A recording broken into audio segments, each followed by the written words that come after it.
अचानक से एक चील पैर में चिट्ठी पकड़े हुए उड़ते उड़ते राइस्टार के गांव में घुसती है। वह चील काफी खतरनाक और बड़ी सी थी। दूसरी तरफ गांव में राइस्टार प्रैक्टिस कर रहा था। उसको अंदाजा भी नहीं था कि आगे उसके साथ क्या होने वाला है। तभी वही चील आकर चिट्ठी को राइस्टार को देती है और वहां से फौरन उड़ के चली जाती है। राइस्टार चिट्ठी खोल के देखता है तो उस पे मैं आनंद नगर का सरपंच हूँ, राइस्टार हमारी मदद करो, ऐसा लिखा हुआ था। उसके बाद क्या था? राइस्टार अपने बाइक में बैठकर आनंद नगर के लिए जाने लगता है। कुछ घंटे बाद राइस्टार आनंद नगर में पहुंच जाता है और रुककर देखता है तो एक घर के पास काफी ज्यादा भीड़ थी। राइस्टार फौरन बाइक से उतरकर जाकर देखता है तो वहां पर एक आदमी की लाश गंदी हालत में पड़ी हुई थी।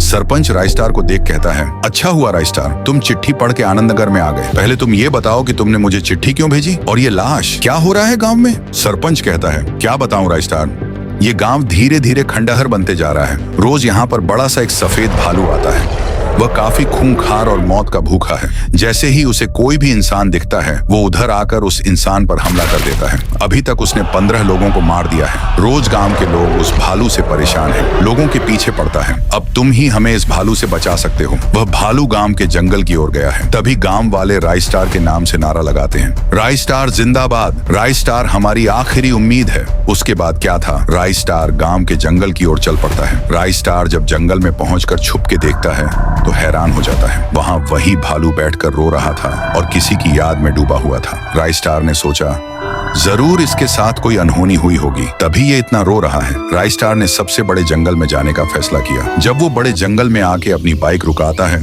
तो उसे वहां जंगल का रखवाला दिखता है। फिर राइस्टार रखवाले से सवाल पूछता है, अरे भाई, यहाँ पर कोई सफेद भालू रहता है क्या? रखवाला, हाँ, यहाँ पर सफेद भालू और उसका बच्चा रहता है। सफेद भालू उसके बच्चे की वजह से वहां से भाग गया है। राइस्टार, पर क्यों भागा वो भालू? उसके बच्चे को क्या हुआ? रखवाला, दरअसल दोनों जंगल में मजे से हंसी खुशी खेल रहे थे। मैं जब नाश्ता करने गया तब 2 शिकारी इस जंगल में बंदूक लिए घुस आए और बच्चे के पैर पर गोली मार के उसे पिंजरे में बंद कर दिए ताकि वो उसे बेच सके। वो भालू अपने बच्चे को खोने की वजह से कहीं तो भाग गया। दूसरी तरफ वो 2 शिकारी भालू के बच्चे को पिंजरे में बंद किए हुए थे। तभी उनके पीछे राइस्टार आता है और पिंजरे के ताले पर गोली मारता है। गोली लगते ही पिंजरा खुल जाता है।